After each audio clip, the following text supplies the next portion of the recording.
In nomine Patris et Filii et Spiritus Sancti, amen. Veni Sancti Spiritus perpetuorum correre fidelium et tui amoris in signum accende, imite Spiritum tuum et creabuntur. Et renovabis faciem tebe. Oremus Deus qui correre fidelium Sancti Spiritus illustratione loquisti, darabis eniorem spiritu recta sapere, et de eius semper consolatine goderere per Christum Dominum nostrum. Amen. Sede sapientiae. Ora pro nobis. In nomine Patris et Filii et Spiritus Sancti, amen.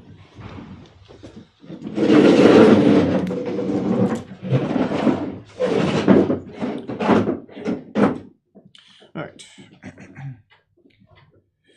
So, we were talking about last time, a little while ago now, probably a week at least, the fact that there was a Saint Fulbert or Fulbert of Chartres who had given a powerful impulse to the study of theology at the period at which we're looking, the mid-11th century, and that among the many disciples who thronged to hear his eloquent teachings, he had marked one of those proud, rash spirits, unsatisfied by truth, seemingly governed by some hidden affinity for error and paradox, ever the sport of a wild and unbridled imagination. So, yes, there are such people. This youth was Berengarius, so not a particularly famous name. It's recognizable in the history of heresy, but not particularly famous, and we'll see the reasons for that. After some years spent in the school of Saint, in English that'd be Fulbert, French Fulbert, he returned to Tours, his native city, and opened public conferences at first with great success. So as we go through his character here, just keep in mind that what we're going to see is very close, not exactly the same, but brings to mind many of the aspects of Martin Luther's character, actually, which is interesting on a number of levels. So, his address was animated and brilliant. He displayed a remarkable erudition for his day and possessed the faculty of pleasing the masses.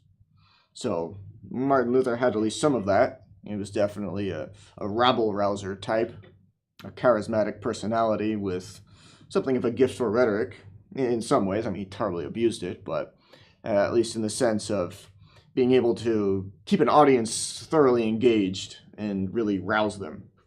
He had that ability. For sure. But he showed more wit than deep learning, more brilliance than solidity, and his success was due rather to a bold and new style than the true offspring of genius, which is great and deep thought. So that's also true of Martin Luther, that what he had of, where his gifts lay certainly was not in deep learning. Neither in the sense of extensive studies, nor the quality of the studies that he did have. We'll see that things were, in many ways, things were not in a very good state when Martin Luther came around. He passed maybe 1 or 2 years in the religious life before being ordained, at the most. When you look at it, you realize he was rushed through, and that certainly didn't help things. That clearly not enough attention was being given to formation and training at that time.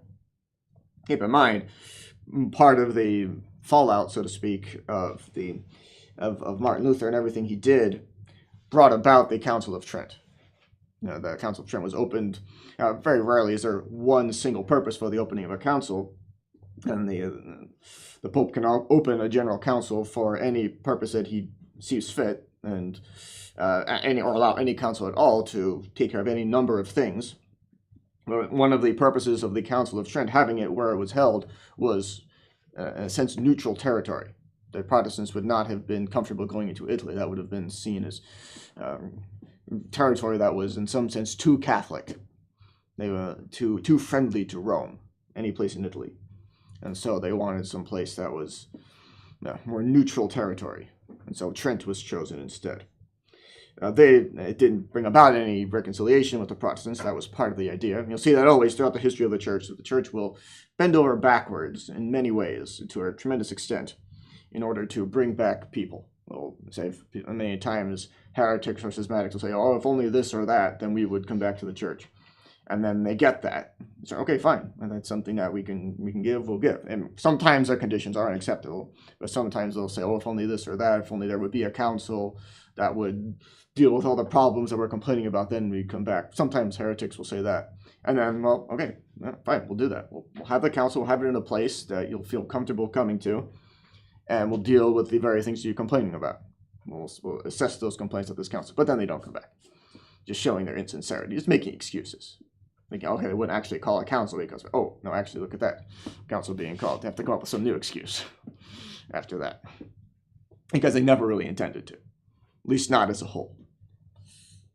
So, we'll see that. That all comes later. But we bring up the Council of Trent because one of the things that the Council of Trent dealt with was true, at least in some places, a certain lack of training amongst the clergy, a certain unacceptable lowness of standards in certain places. Not nearly sufficiently thorough training.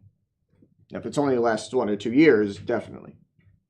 Anybody who has any sense of what goes into the formation of a priest will say, no, absolutely, after 1 or 2 years, that's not enough. Even if it's very good, high-quality training you get for that 1 or 2 years, it's just not enough. That's not enough time to learn everything you need to learn.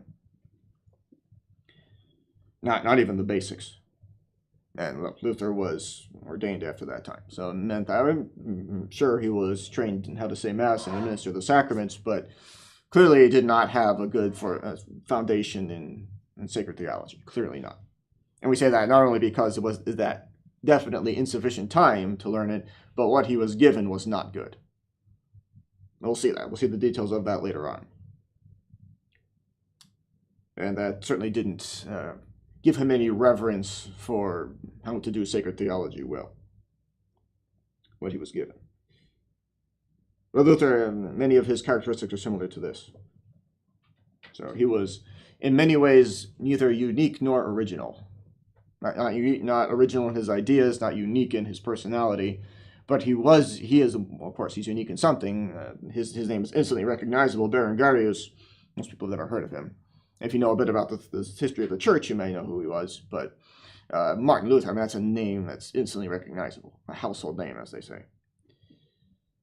So what makes him unique? Well, the fact that he came in with all of his quirks, we'll say, his flaws, his very, very odd characteristics, actually, in many ways, and as well as his gifts, what gifts he had, all of that coming into the set of circumstances that obtained in the time in which he lived. Remember that every disaster is the result of many factors coming together just right. Any one of those factors not being in place, the disaster would not happen. Sometimes you can see that in the cases of some near disasters. It doesn't actually occur, but almost. You see that it came down to the wire, the very last line of defense, as it were, to prevent the last factor from lighting the fuse, as it were. So, but in the time of Martin Luther's time, there was nothing to stop that fuse from blowing everything out, and it did. Not absolutely everything, but in our analogy, you see that everything was just right. Everything lined up just right for all of his personal problems and the problems of the time to come together and cause an explosion that we're still dealing with to this day, 500 plus years later.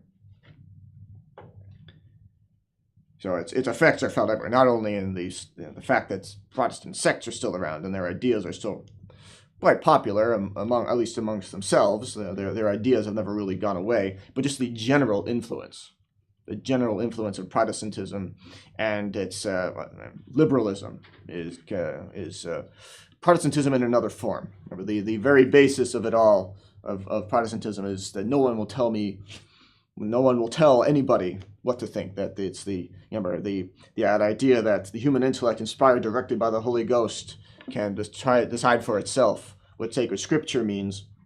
I mean, if you can do that with the divine revelation, what can't you do that with?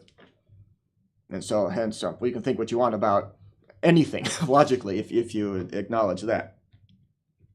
And so, definitely, liberalism, the idea of liberalism is that the individual ought not to be restricted to any extent whatsoever if it can possibly be avoided. That very naturally flows from the ideas of Protestantism. And then, of course, you get Immanuel Kant later on, who put Protestantism into philosophical form, as it were, put all of that into a system of philosophy. And that's heavily influential today as well. I mean, very few people have probably ever, relatively speaking, have ever read Immanuel Kant, but the influence is there. So in a sense, Martin Luther we have to deal with his influence every day. Now, if it hadn't been Luther, circumstances were such at the time that if it hadn't been Luther, probably would have just been somebody else. But still, he was the one who, in fact, caused it all. And these are ideas that people have that, even if they have no idea where they came from or where the influences first arose, they're still heavily under the influence of all those evil, false ideas. So, at this point, though, we're looking at Berengarius in the mid-11th century, something of a forerunner, as it were, of Martin Luther. Still, his doctrine, Berengarius' doctrine, that is, had hitherto been as unimpeachable as his life was regular, so up to a certain point he was just normal. There was nothing as yet in the young and brilliant professor that could foreshadow the future heresiarch. So wounded self-love was the stumbling block which caused his fall. So it was really pride, and we'll see that. He heard one day that a learned stranger had come from Pavia, where he had successfully studied theology and profane literature, so profane meaning just secular literature, and was now bringing to France the treasures of science gathered beyond the mountains. It was indeed Lanfranc, a learned Italian, on his way to the monastery lately founded by Saint Elian at Bay, and which his name was destined to clothe with glory. So Berengarius wished to hold a disputation with the stranger, whom his vanity represented to him as a rival. The literary jousts in which science tilted with the arms of courtesy was much practiced at this period. Berengarius was worsted, meaning defeated, and his pride could not brook the defeat. So he was humiliated. He lost the debate on whatever it was. It doesn't even really matter much what they were exactly arguing about. But he was humiliated and defeated and couldn't take it. So Lanfranc was soon afterwards named écolâtre, or scholasticus, or professor at the monastery of, no, it should be probably Bec, so Bec. And his lectures were attended by all the youth of France.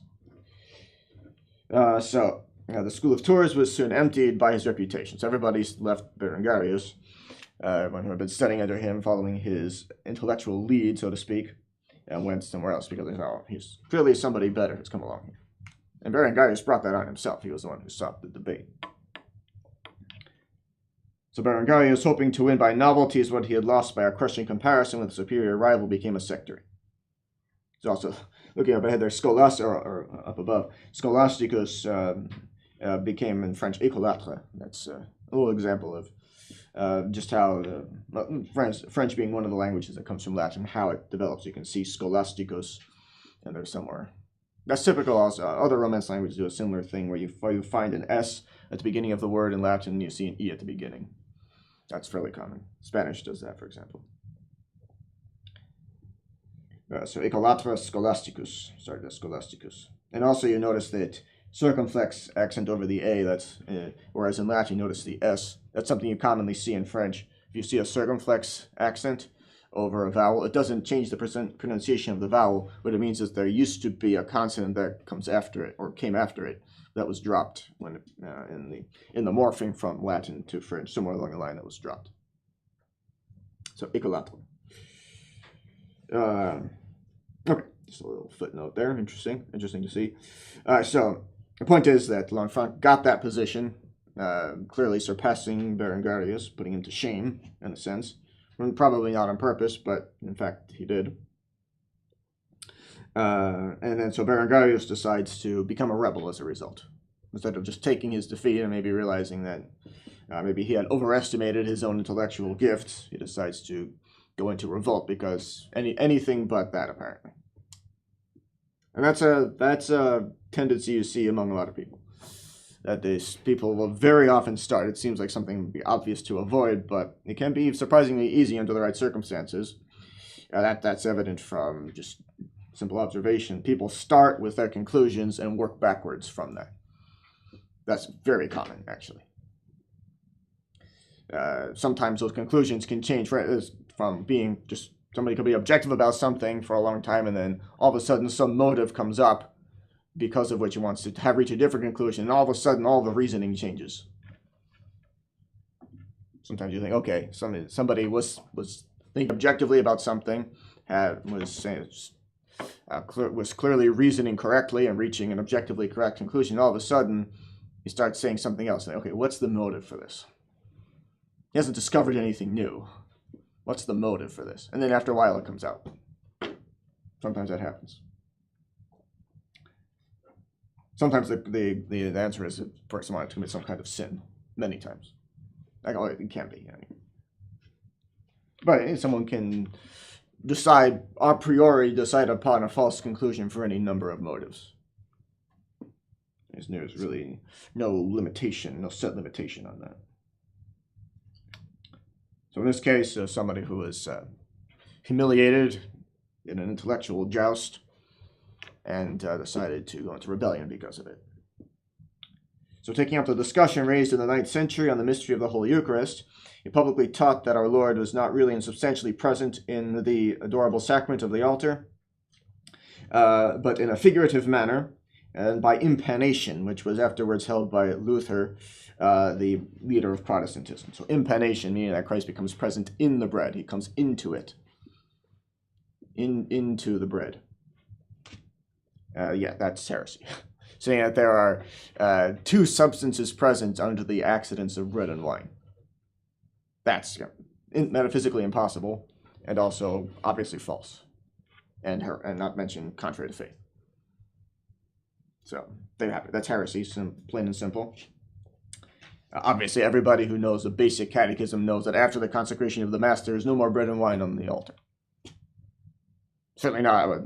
Whatever that is to say, whatever the celebrant intended to consecrate is consecrated.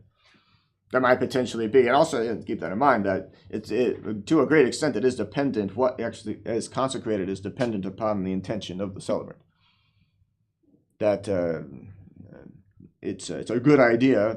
There are a couple of authors might have some disagreement amongst this, but typically the celebrant will intend to consecrate whatever is within the boundaries of the corporal.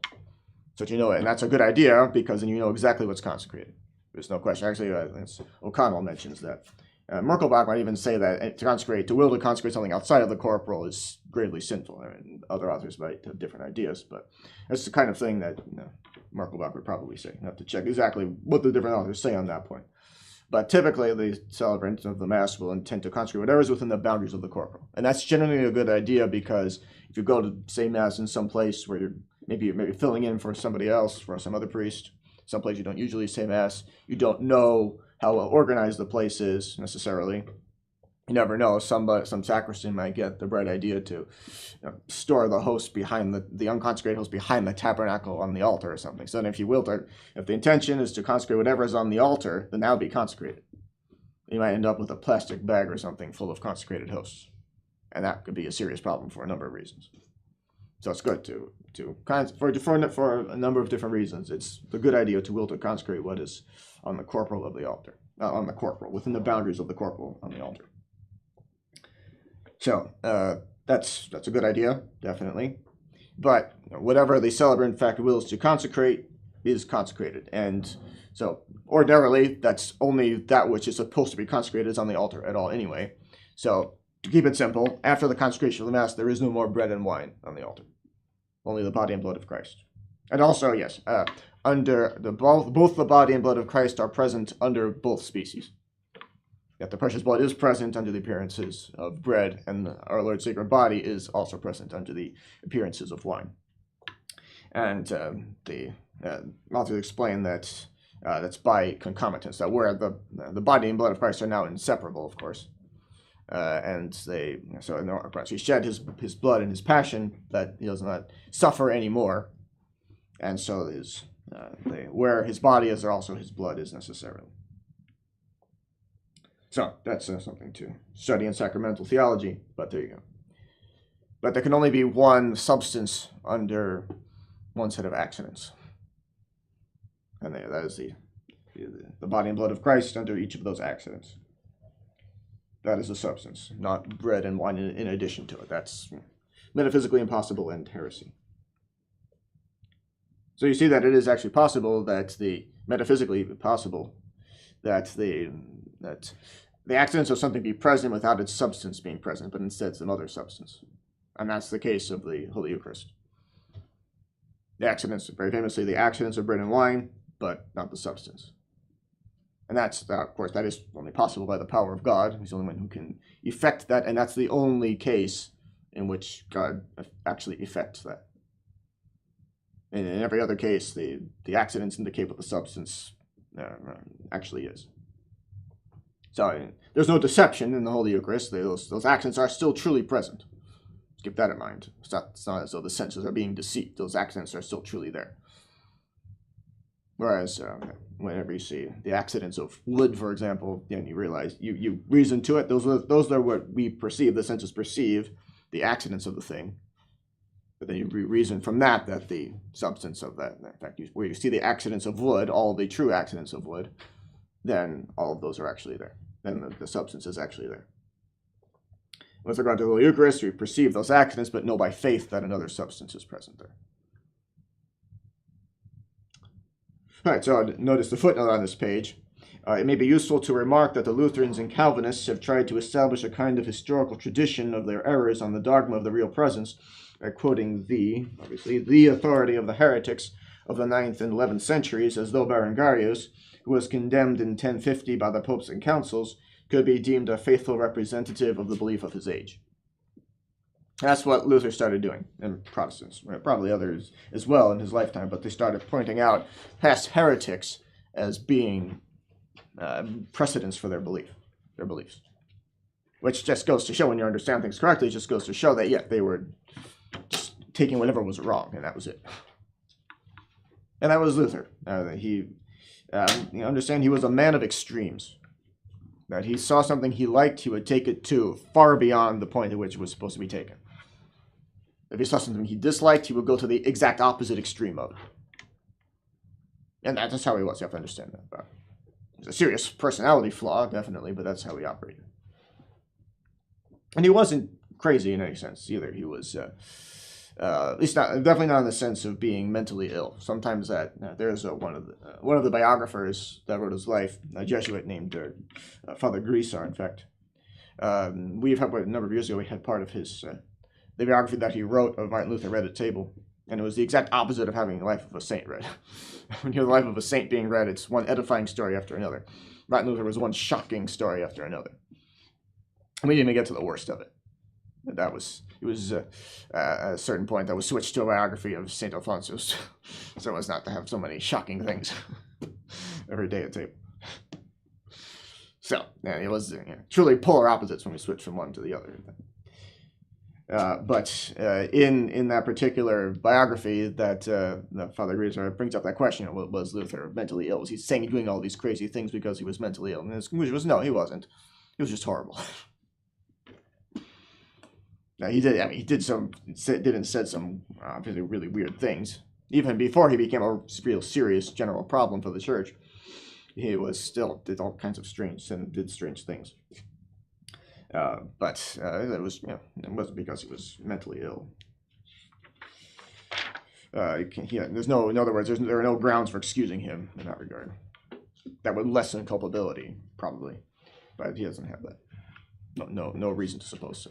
All right, so on to the next page. That should be Scotus Erigena. Had said the same 100 years before, when Pascasius Rodbertus eloquently vindicated the Catholic doctrine. So this is not Duns Scotus who came up with the correct explanation for the Immaculate Conception. Don't get these two confused. He came later, centuries later, in fact, Duns Scotus. He was also tended to be wrong. Scotus Erigena is another one of those people who says everything wrong. There are a few authors, whenever their names come up, it's always on the list of those who got everything wrong. And this is, see Scotus Erigena, this is going to be wrong. Whatever he said was wrong. Duns Scotus is another one of those, actually. The one thing he got right was the Immaculate Conception. That was about the one thing he got right. That's one thing that saved his reputation. Otherwise, he would just be another one of those authors who just, he said that, it was wrong. Yeah, and that usually is the case. But there's that one exception, one big exception. So, not only was he right, but that's actually, his explanation was the one that Pope Pius IX put forward as the definition of how the Immaculate Conception worked, how that was effected. So it most definitely got that right. But not much else. Certainly nothing else was controversial. There are authors who are, another one of those is actually Suarez, who was, seems to have personally been pious, But in anything controverted, he was wrong. He may have said, not everything he said was wrong, because anything non-controversial was right. But everything that he clashes with anybody else in anything, he was on the wrong side. And so there are other authors be the same. They need a similar description. So you might as well take other authors who got the controversial things right, because you'll get the basics will be the same. When you get into the controversies that things differ, so you might as well go with the ones who got more things right. Right, so Berengarius had followers. So once again, we're seeing here that heretics are very rarely ever original. They just repeat themselves constantly. Not only themselves repeat what individually, they just tend to repeat what they say, not having any good arguments to defend their positions, of course. But they repeat past heretics. And heretics come after that, repeat what's come before. Maybe with some modification, maybe not, depending. But they generally just, in substance, just repeat constantly the same errors. And the reason is that only so many errors will give excuses for sin. We mentioned it before, but you very rarely ever hear of anything like the heresy of the pre-Adamites, this notion that there was a human race before Adam. That I guess maybe some other human race that it went extinct or something, and then was all restarted in Adam. Yeah, that's wrong. That's not the case. All human beings ever were descended from Adam. But that heresy, you never hear of it because in a sense, it flopped. It was a flop of a heresy. Nobody adopted it. It was a product that didn't sell at all because there was no sales pitch to be made for it.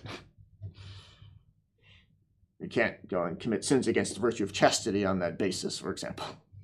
Because you can't justify it anyway, just to be clear, but there's no possible excuse that could be made for any such thing on the basis of some notion that there was a human race before Adam.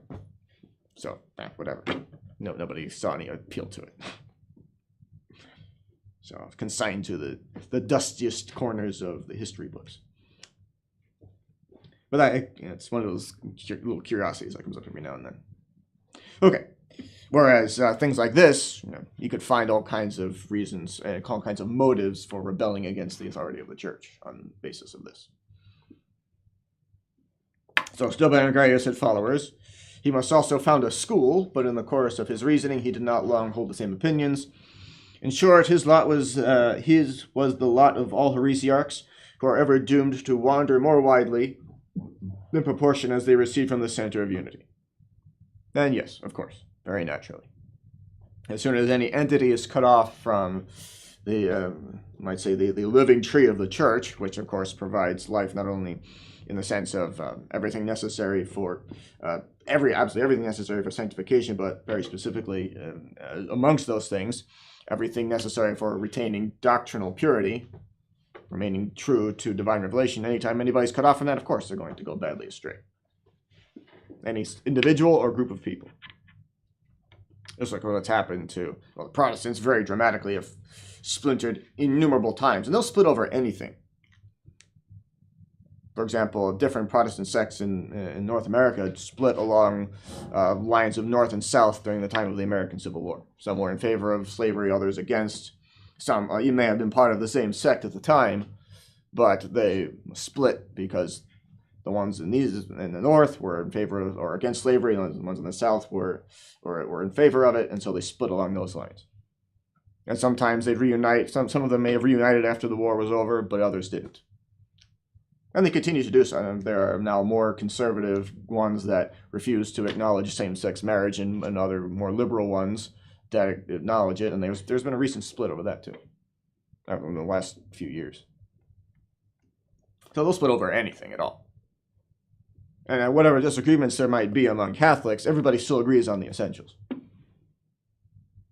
And also, again, keep in mind that current day controversies amongst traditional Catholics are, as unfortunate as they are, they're not a good thing that there should be any kind of friction amongst those who sincerely desire to remain faithful to the church, to the practice of the Catholic faith.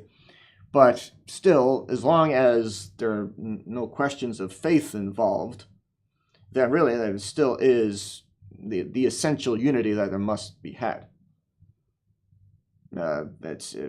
People, especially lay people, tend to see any kind of disagreement, especially amongst the clergy, as being some kind of a wound in the unity of the church, and that's just not the case. There's the unity of faith is the most important thing, and that could be used very broadly to mean not only what is contained in the divine revelation, also the sacraments and the essentials of the discipline of the church, and so on and so forth. So the unity of faith is the most important thing. And there, keep in mind, before Vatican II, the Jesuits and Dominicans weren't exactly on the best terms. There's no way they didn't conduct apostolate side by side, for example. Now, if you go from different dioceses in different parts of the world, and they on the practical level, they didn't have anything to do with each other. They just stayed in their own places and took bishops in their dioceses would take care of their dioceses, and may have never talked to bishops, say, from other countries, just because there would never have been a need to. So, yeah, the unity of faith is the most important thing. But the way people get all worked up about different controversies is, it's understandable. I mean, it's not a good thing. It's not to say that they shouldn't be concerned about it, but it's not the evil that they think it is. It's not a good thing, but it's not as problematic as they seem to think. It's certainly not in proportion to their emotional responses, what emotional responses typically are anyway. Just keep that in mind. So it's not to blame people who are affected by it, but just understand that. It's really just a natural result, one of the many unfortunate aspects of the current situation in the church. That when there's no pope, there's no one to whom all faithful Catholics will listen without question. Our position is something like in the event of a shipwreck, getting into a lifeboat. Of course, that's not to say the church is actually sinking. Let's not imagine that that's the case. But it's something analogous to being in a lifeboat, in as much as we're under emergency circumstances. And when people are in a lifeboat and there's no officer from the ship on the lifeboat, there might be some disagreement as to which way to row to safety. And that's what we have in the traditional movement. There is some disagreement as to how to do different things, or even the theory of certain things. And some people try to point to that fact as some kind of proof that the position is false. It actually proves the opposite. It proves that there really is nobody else. That there is no pope, for one thing, because there is clearly no one whom all those who actually have the faith accept as the rule of faith. Clearly not. And also, it proves that if there were to be someone who we could actually accept as the living rule of faith, the true pope, then we would all listen to him, and that would be it. That would solve all the controversies, in principle, in an instant. Now, whatever different people would have to change as far as their theological positions or even their practices, from just what they do every day, whatever that would bring about would all be decided by the Pope. Everyone would just look to the Vicar of Christ on earth to decide all of that, and that would be it. All right, so the first sentence of Roma against Berengarius was renewed, and he who wished, says Lanfranc, to deprive the church of the communion of the body and blood of Christ was himself cast out from the bosom of the church. Indeed. So the new error had taken rise in the heart of France, and all France rose up against it and against its author. Bishops, nobles, abbots, and the most learned members of the clergy hastened from all parts of the land to meet in Paris, and there, in the presence of King Henry I, the unanimous voice was raised in condemnation of Berengarius and his followers, and they declared that unless the heretics retracted, the army of France, led by the clergy in ecclesiastical dress, would hunt them out of every lurking place and force them to submit with the alternative of death if they refused. So, that's something that, in principle, the state can do, is even in when it's necessary, use force against heretics to prevent them from perpetrating their heresy. However, heretics are revolutionaries on every level. They've rebelled against the authority of God invested in the church. The authority of God is the author of the supernatural. There's absolutely no reason why they would refrain from rebelling against the authority of the state. which comes from God as much as he is the author of nature. Remember that all authority comes from God. Someone who rebels against the authority of God is invested in one entity. Well, there's no reason why he would stop and not rebel against it in another entity.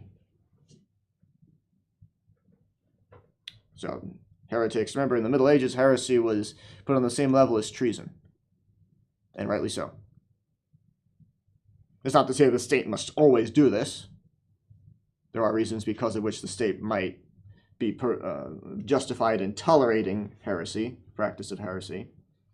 And we say only ever tolerating them, never giving you any positive permission or assistance, because it is sin. The heresy should be held and practiced, heretical ideas should be believed, and that the false religion should be practiced in accordance with those beliefs is gravely sinful in itself. And the state cannot approve of sin, cannot participate in the sin of another any more than any individual can. And remember, too, there are various ways of participating in the sin of another, and therefore becoming guilty of that same sin, to some extent, certainly to a grave extent. And that includes giving any kind of aid. Ordinarily, it's forbidden in any way to assist in the sin of another. But there are certain situations in which it might be permissible, at least not to positively work against it. Now, there's a lot of moral theology that goes into that, but there are situations in which the sin of another can be tolerated, and only tolerated. Toleration, remember, meaning to suffer. Tolerare in Latin means to suffer. So the state can be justified, it's not always, but can be justified in not seeking positively to stamp out heresy in order to avoid some greater evil or bring about some greater good. So if the state were to outlaw heresy, for example, and seek to use the arm of law enforcement or even the military against it, if that would cause a civil war that might rage for many years, might leave the nation in ruins, then the state would be justified in not seeking to stamp it out. Still do whatever possible to prevent its spread, never to give it any kind of aid, seek to restrict it wherever possible, and every state has the obligation to do this. Remember, every state has the obligation to be Catholic, just as every individual has the obligation to be Catholic. It's not to say that the government cannot be legitimate unless it is Catholic, unless it is properly ordered in every way. But in order to be a perfectly ordered state, it has to be Catholic. Anything less than that is disordered to some degree. So, what's being described here is something that is in principle justified. So, in principle, because there can be abuses, of course. But if heresy is enough of a problem, yes, wars can be waged against heresy, and those are wars of which the church has approved in the past. A kind of crusade.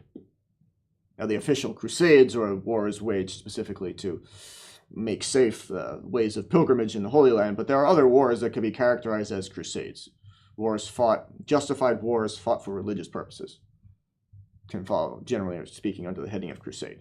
Generally, also today, though, there's another meaning of it, and that's any kind of, especially undertaking that involves any sort of violence with any kind of religious conviction, whether religious in the sense of adhering to some set of beliefs that call itself a religion, or just anything to which someone might be said to be religiously committed. But whatever the case with regard to that way that we use the term, we're going to use the term crusade here is either in that strict sense for those official crusades, or in the sense of a justified religious war, or justified war waged for religious purposes. And by religious, we mean on behalf of the faith. Okay, so Berengarius still held out against this overwhelming unanimity of opposition, and continued in his errors into the pontificate of St. Gregory VII, when he sincerely abjured them in a council held at Rome in 1078, and withdrew to the monastery of St. Cosmo in Tours, where he died after a course of sincere penance. So we say here, not every heretic is bound to meet a bad end. So there's much more hope for him, we can say, according to external appearances, than there was from Martin Luther, who, to all appearances, remained unrepentant until he died. On his deathbed, he was still attacking the church. So we would not say for sure that he's in hell, of course. But we can say that there's more reason to fear for his soul than there is for someone such as Berengarius, who to all appearances died repentant.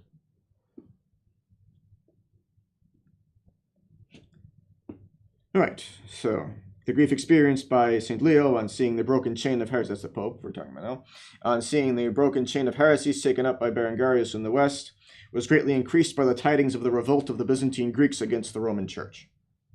The patriarchs of Constantinople had long aimed at spiritual supremacy in the East, and made every effort to obtain from the popes the confirmation of the presumptuous title of ecumenical patriarch, which they had arrogated to themselves on their own authority. We've seen that repeatedly right now. Ecumenical patriarch meaning general. Not just, at the very most, they could be, the Pope might consider granting them the title of Chief Patriarch of the East or something like that. But ecumenical means general. That means the entire church. Remember, an ecumenical council is one that involves the entire church. Yes, that might bring to mind the term ecumenism, which is general, that refers to generality in an evil sense. But in a healthy sense, an ecumenical council is one that involves the whole church. It's a general council of the church. So someone who has the title of ecumenical patriarch, well, that means the Pope. The patriarch of the whole church, the entire world. That's the Pope and nobody else. And nobody else should ever be called that. And we've seen popes repeatedly insisting upon that. So the dogma of the Roman primacy, on the other hand, was so unquestionable that the patriarchs dared not generally attack or openly disavow it. So because they'd be immediately identified as heretics for denying the dogma of faith, that St. Peter, the Prince of the Apostles, that his see is the first in all the church, and that his successors have the plenitude of jurisdiction over all the church. Anybody who would deny any of that would be immediately and easily identified as a heretic. So they have to, these people, remember, look here, in this instance, we have people going into schism with for a predetermined conclusion. Now, what they want, in this case, the conclusion is something very practical. They want to be completely free of Rome.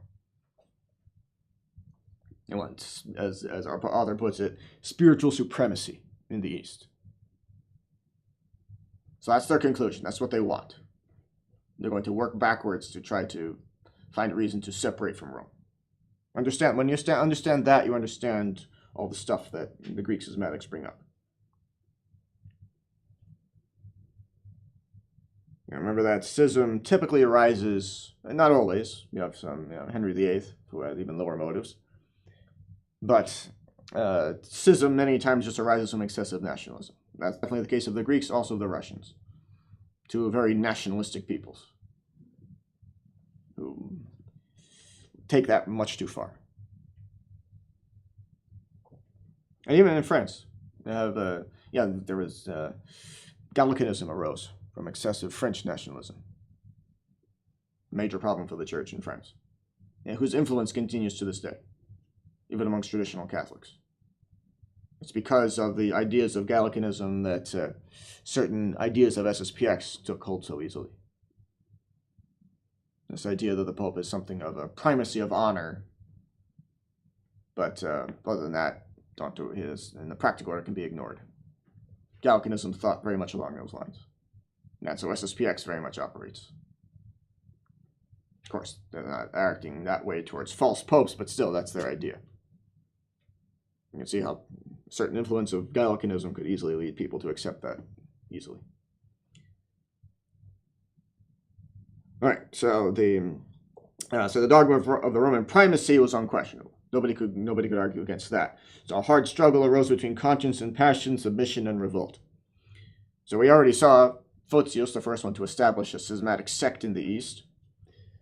The struggle had its crises, and we have at last reached the decisive one. So we saw the East was in and out of schism for a long time. We saw that. We also saw Photius, the first one to establish a sect. Now we're looking at Michael Cerularius, the one who established the Greek schismatic sect that's lasted so long. So Michael Cerularius, who had once been banished for his share in a political conspiracy, very common in Constantinople, political conspiracies left and right, gouging out of eyes and poisonings, stabbings, and any way of offing somebody. If you've heard of it, short of, I guess, gunshots, because that hadn't been invented yet, but if it had been, they would have used it. Every way you can think of offing somebody that was available at the time was used. Very common, all kinds of political intrigue. So you can see that Constantinople, when it eventually fell, surprising when you consider how bad it was. It's amazing that it lasted as long as it did. It was in many ways a victim of its own vices. That's a whole other story. Although it is another story, but along those lines, and even up to the very final siege of Constantinople, the people still refused to submit to Rome. They said they'd rather have the crescent than the Pope. And it's what they got. That's the extent to which they were stubborn in their schism. Even when the emperor himself, the final Byzantine emperor, who was also, interestingly enough, was a Constantine, another one, he himself reconciled with Rome, and he gave up schism himself. And this particular author, Darius, when he covers that, he insists that it was a sincere conversion. And hopefully it was. Not being so far removed from it, we can only take the opinions of those who have written about it. We can only take that into account. But hopefully it was in fact the case. But even when their emperor did, the people, generally speaking, still refused. Even when they really desperately needed it just to survive independent from the Turks. Just to have the help from the West, which would come, at the very least, much more willingly if they were not in schism. Even then, they were still so deeply dug into it that they wouldn't give it up. And they got their punishment for it. And that's the thing you see typically as well. That nations being punished, and certainly I can't imagine that every single one of them was stubborn in that. Hopefully the emperor was not the only one. It's hard to say for sure, but I think must have been others who were happy to be reconciled with Rome at that point. But the emperor died in the siege, last emperor, and everybody, even those who, hopefully there were some numbers at least, who reconciled with the Holy See at that point, they had to suffer along with everybody else in the punishment of their nation for continuing in schism. And that's very common. That's the good must suffer along with the wicked in the punishment of a nation.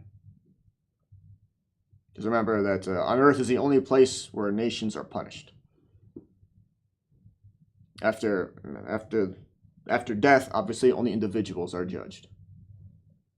Nations are of the earth and will end with the end of the world.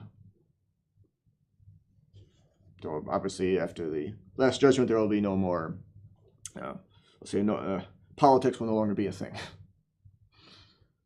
And even so, nations are really just subdivisions of the human race. In any case.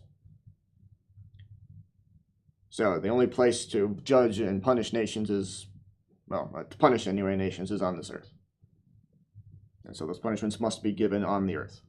And that means that, yes, even those who are good may still suffer along with the wicked. And there's no injustice, of course, in that, because even the good still have to make up for some temporal punishment due to sin, if nothing else. So it's a way of punishing those who are heavily entrenched in those sins, personally guilty of those sins, and or at least committed to them, and in that sense guilty of them, as well as mercy, in fact, to those who are good, giving them an opportunity to work out their temporal punishment due to sin on earth instead of in purgatory. So, as odd as it might seem, as counterintuitive as it might seem, someone who is suffering heavily on this earth due to sin that's the very picture of God having mercy on that soul, having brought it out of sin and allowing it to suffer on this earth to make up for the punishment due to it. Remember that it's a very bad sign for any soul to be living a life of sin with no qualms of conscience. That's far from being enviable. That's a position greatly to be feared. And those who are in that position need to be prayed for ardently, because it's entirely possible that they meet the mold which does exist, of God allowing that person to enjoy the reward for whatever natural good he's done on earth, to enjoy the reward for that here and now, because it's going to be punishment for eternity. And that is the short explanation as to why it's one of those things that falls at the heading of what we can call airport questions. things you might hear in an airport or on an airplane. Something like some complete stranger you meet in your travels might bring it up. Why is it that so many good people suffer and so many evil people prosper? Well, the reason is God's justice and mercy. More on that later. In nomine Patris et Filii et Spiritus Sancti, men sub tuum presidium confugimus sancta Dei genitrix, nostras supplicationes et dispicias in necessitatibus, sed periclis cunctis libera nos semper vigoriosa et benedicta. In nomine Patris et Filii et Spiritus Sancti. Amen.